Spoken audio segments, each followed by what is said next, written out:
আমি তনুশ্রী আবারও হাজির হয়ে গেছি আমার লেখা একটি ছোট্ট গল্প নিয়ে আপনাদের কাছে। আশা করছি গল্পটি আপনাদের ভালো লাগবে। চলুন গল্পটি বলা শুরু করি। আজকে যে গল্পটি লিখেছি, স্কুলের দুই ছাত্রকে নিয়ে গল্পটি লিখেছি। এই যে দুই ছাত্র, তারা একই ক্লাসে যেহেতু পড়ে, তারা দুজনে মোটামুটি বন্ধু। এবার প্রথম যে ছাত্রটি হলো পড়াশোনায় খুব ভালো, সে ভালো রেজাল্ট করতো, নিজের মতো করে খুব ভালো পড়াশোনা করতো। এবং দ্বিতীয় ছাত্রটি ছিল খুব ফাঁকিবাজ। এর ফলে যেটা হতো, দ্বিতীয় ছাত্রটি প্রথম ছাত্রের খাতা দেখে দেখে লেখালেখি করতো, যে ক্লাসেও আর পরীক্ষার হলেই হোক। এভাবে কয়েকবার দেখে দেখে লেখার পরে বড় প্রথম বন্ধুটি আর কি হঠাৎ একদিন বললো, হ্যাঁ রে, তুই আমার খাতা দেখে লিখিস কেন? তখন দ্বিতীয় বন্ধুটি তার কোনো কথায় পাত্তা না দিয়ে সে দেখে সেই একই কাজ করে যাচ্ছে, এই ক্লাসে হোক পরীক্ষার হলেও একই খাতা দেখে দেখে লিখে যাচ্ছে। প্রথম বন্ধুটি আর কি, দ্বিতীয় বন্ধুটি প্রথম বন্ধুর খাতা দেখে লিখে যাচ্ছে। এর ফলে যেটা হচ্ছে, প্রথম বন্ধুটি যে নম্বরটি পাচ্ছে, দ্বিতীয় বন্ধুটি তার কাছাকাছি নম্বর পাচ্ছে। এই তোর খাতা দেখে লিখছে, একই নম্বর পাচ্ছে। কয়েকবার এই একই কাণ্ড করার পরে প্রথম বন্ধুটি ভাবলে এবারে একটা কিছু বুদ্ধি করা যাক। সে বুদ্ধিও করলো। পরে এবার যেটা করলো, একই সময় যেরকম স্কুলের পরীক্ষা হয়, সেই পরীক্ষাটা দিতে গেছে দুজনে একসাথে।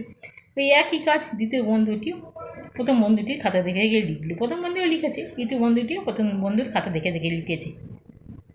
এবার খাতা দেওয়ার সময় করেছে কি, প্রথম বন্ধুটি একটু পরে খাতা দিয়েছে, আর দ্বিতীয় বন্ধুটি তখন প্রথম বন্ধুকে বলছি, কী রে, তুই খাতা জমা দিবি না? বলে, হ্যাঁ, আমি একটু লেখা বাকি আছে, আমি সেটা লিখে নিয়ে দিচ্ছি, তুই যা। বলে দ্বিতীয় বন্ধুটি খাতা জমা দিয়ে চলে গেছে। প্রথম বন্ধুটি একটু দেরি করে খাতা জমা দিয়েছে। এরবার যেটা হলো, রেজাল্ট বেরোলো সময় মতো, কিন্তু রেজাল্টে দেখা গেল প্রথম বন্ধুটি বেশ ভালোই নম্বর পেয়েছে, কিন্তু দ্বিতীয় বন্ধুটি সেই আগের তুলনায় অনেক কম নম্বর পেয়েছে। আগে তো অনেক ভালো নম্বর পেত, এবার অনেক কম নম্বর পেয়েছে। এবার কম নম্বর দেখে দ্বিতীয় বন্ধুটি প্রথম বন্ধুটিকে গিয়ে বললো, হ্যাঁ রে, এবার কি হলো বলতো? বলে, কেন? হুম এবার আমি এত কম নম্বর পেলাম কী করে? তুইও কি কম নম্বর পেয়েছিস? বলো না, আমি তো আগের মতোই নম্বর পেয়েছি। বলে, তাহলে আমি কম নম্বর পেলাম কী করে? তখন প্রথম বন্ধুটি হাসছে। তখন দ্বিতীয় বন্ধু বলছে, তুই হাসছিস কেন?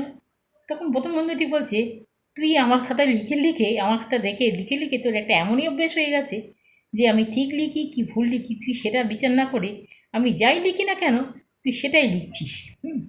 আমি তো এবার ইচ্ছা করে কয়েকটি ভুল লিখেছি উত্তর, কারণ আমি জানতাম তুই আমার খাতা দেখে লিখবি, ওই জন্য আমি ইচ্ছা করে কিছু প্রশ্নের উত্তর ভুল লিখেছিলাম। এবং তুই যখন খাতা জমা দিয়ে দিয়েছিস, তারপরে সেই ভুলগুলোকে আমি ঠিক করে তারপরে খাতা জমা দিই।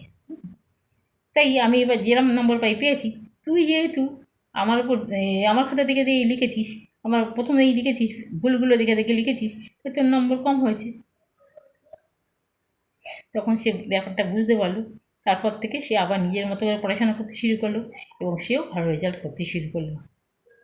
আজকের মতো গল্প এখানেই শেষ। ফিরে আসবো আবারও কোনো নতুন গল্পের সাথে আপনাদের কাছে। ততক্ষণের জন্য সবাইকে বলছি টাটা।